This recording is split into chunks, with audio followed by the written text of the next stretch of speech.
이제 분위기가 무르익었습니다. 사울의 죽음으로 왕자는 비어있고 블레셋이라는 적이 코앞에서 호시탐탐 침략할 기회를 엿보고 있는 데다 게다가 급격하게 민심이 다윗에게로 쏠리고 있습니다. 그러자 오늘 보면 1절 말씀을 한번 보십시오. 그 후에 다윗이 여호와께 여쭈어 아뢰되 내가 유다 한 성읍으로 올라가리이까? 여호와께서 이르시되 올라가라. 다윗이 아뢰되 어디로 가리이까? 이르시되 헤브론으로 갈지니라 라고 말씀합니다. 야, 이렇게 다 된 밥인데 이 상황에서도 다윗은 하나님께 묻고 있는 겁니다. 성도님들, 우리는 어려울 때 뭐 기도한다고 뭐가 해결되나 라고 생각하지만 지금 다윗과 같은 이런 기도 결국 쉬운 게 아닙니다. 진짜 기도하는 사람은요, 모든 것이 당연하고 마땅하며 순적한 상황에서도 하나님의 뜻을 묻습니다. 다윗은 도망치던 광야와 굴에서 그 고독하고 외로운 나그네 길에서 하나님과 교제하는 법, 이 기도하는 것을요 철저히 훈련받았던 겁니다. 즉, 그 환난 날에 배웠던 영성, 이걸 평안한 날에도, 이 좋은 날에도 그대로 적용하고 있더라라는 것입니다. 그러므로 성도님들, 어려울 때만 기도하는 것이 아니고요, 모든 상황이 당연하고 순적하며 마땅할 때에도 기도하는 것, 그것이 진짜 신앙인 것입니다. 오늘 뭐 내용 핵심 다 했네요. 이제 다윗은 한 걸음 한 걸음 이것을 하나님 앞에 일일이 여쭈어보며 인도함을 받습니다. 한때는 뭐 목숨을 부지하기 위해서 하나님께 묻지 않고 적국인 블레셋으로 망명해 아기스 아래에도 있었습니다.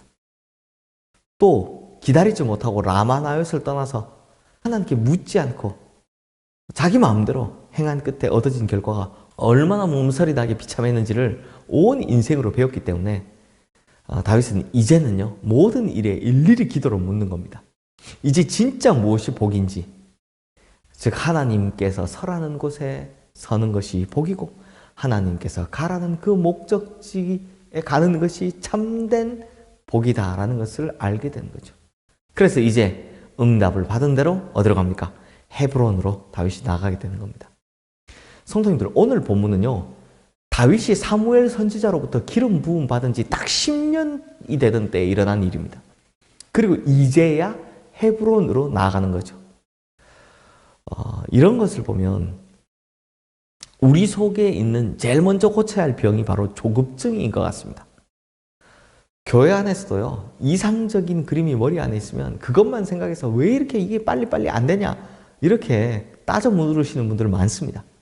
하지만 그 이상적인 목표에 도달하기 위해서는 언제나 시간이 필요하다는 것을 놓쳐서는 안 되는 겁니다. 아니, 급하다고 바늘 허리에다 실을 맬 수는 없는 법 아니겠습니까? 다윗은요, 기름 부음을 받자 하나님께서는 다윗에게 혹독한 유랑 생활을 겪게 하셨습니다. 즉, 하나님께는요, 다윗을 왕의 자리에 빨리 앉히시는 것, 이게 중요한 것이 아니었다는 거죠. 그것이 아니라 그 자리에 앉힐 만한 사람으로 만드는 것이 중요했던 겁니다. 아마 사울을 급하게 앉힌 그 실패를 하나님께서 경험해 봐서 그런 거죠. 그래서 하나님께서는 다윗에게 줄기차게 연습을 시키신 것이 바로 네 시간이 올 때까지 기다려라 하는 것이었습니다. 그리고 다윗은 이 기다림을 통해 그의 거친 숨을 죽여갑니다. 많은 환난을 통과하면서 자기를 죽여가는 거죠. 성도님들, 요즘 김장철이죠. 이 배추가 김치가 되는 데는요, 5번 배추가 죽어야 한다라고 합니다. 먼저 땅에서 뽑힐 때 한 번 죽고요, 칼로 베일 때 한 번 또 죽고요, 소금에 절일 때 또 한 번 죽고요, 그 다음 매운 젓갈과 마늘과 고춧가루 양념에 버무려질 때 또 한 번 죽고요, 마지막으로는 김치독에 들어가 땅에 묻힐 때 또 한 번 죽는다라고 합니다. 요즘은 김치 냉장고에 들어가겠지만요. 이렇게 5번을 죽어야 비로소 부드러운 숨이 죽은 김치가 될 수 있다라고 하는 겁니다. 마찬가지라는 겁니다. 성도님들, 이 뒤에도 보면 다윗은요, 앞에 우리가 숨이 죽기 위해 10년 걸렸잖아요. 이 뒤에도 보면 다윗은 헤브론으로 올라가서 왕 노릇을 한 지 7년 6개월이 더 지나서야 전 이스라엘을 통합한 왕이 되는 것을 볼 수 있습니다. 그러니까 나라의 모든 혼란이 다 정리되고 그 혼란이 거두어지기까지 헤브론에서 유다 지파의 왕으로만 또 7년 6개월을 기다렸다라는 겁니다. 그 사이에 하나님께서는 다윗에게 걸림돌이 되거나 정적이 될 만한 이 사울의 뿌리를 철저하게 베어내는 것을 볼 수 있습니다. 그래서 그 사이에 사울의 남은 아들 이스보셋이 죽고 북쪽 이스라엘의 실세였던 아브넬이 죽습니다. 즉 사울 휘하에 있던 사람들이 제거되는 시간이 또 7년 6개월 걸린 겁니다. 사랑하는 성도님들, 그러므로 오늘 본문을 통해 다윗을 통해 주시는 하나님의 메시지는 먼저 어려울 때뿐만 아니라 모든 상황이 당연하고 순적하며 마땅할 때에도 기도해야 한다. 하나님 뜻을 물어야 한다라는 거죠. 그리고 두 번째, 하나님의 때가 오기를 기다려야 한다라는 것입니다. 그러면 하나님께서 이 모든 일을 다 순적하게 진행해 주신다라는 것입니다. 그러므로 우리 성도님들도 먼저 항상 모든 일에 기도하시는 성도님들 되시기를 주님 이름으로 축원합니다. 그리고 그때가 오기를 기다릴 줄 아는 성도님들 되시기를 주님 이름으로 축원합니다.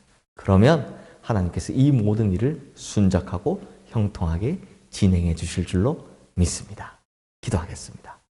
하나님 아버지, 우리는 보통 힘들 때나 환난 날이 오면 기도 열심히 하는데 하나님께서는 그때 배웠던 기도를 평안할 때도 순적할 때도 모든 것이 잘 이루어질 때도 하라. 주님의 뜻을 물어보라 말씀하십니다. 그러므로 주님, 우리는 항상 쉬지 말고 늘 기도하는 자가 되게 하여 주시옵소서. 또한 하나님께서는 하나님의 뜻이 이루어지기를 기다리라 라고 말씀하십니다. 우리가 조급증 내지 않고 기다리게 하여 주시옵소서. 그래서 하나님의 뜻이 다 이루어질 때까지 잘 기다려서 이 모든 것이 형통하고 순적하게 이루어질 수 있도록 주님 역사하여 주시옵소서. 예수 그리스도 이름으로 기도드리옵나이다. 아멘.